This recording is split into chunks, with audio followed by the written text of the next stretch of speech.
يا صباح الفل. تعالوا بينا بقى النهارده نعمل حاجة حلوة كده، سهلة وسريعة واقتصادية جدا جدا جدا، وكمان ما بتشربش زيت يا جماعة. هنجربها وهنشوفها مع بعض، ما شربتش الزيت خالص. يلا بينا كده نصلي على النبي في الكومنتات، ولايك وشير ومتابعة للصفحة، ونسمي الله كده ونصلي على الرسول.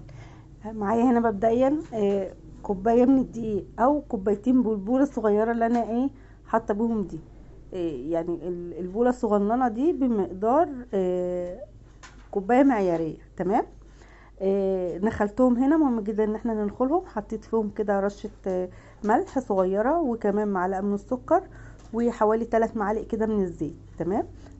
عايزة تستغنى عن الزيت وتستبدليه بمعلقتين زبدة مفيش مشكلة، معلقتين سمنة مفيش مشكلة، المتاح بالنسبة لك اعملي. تمام. البدايل يعني سهل ان احنا نبدل فيها. قلبتهم كده في بعض على بال ما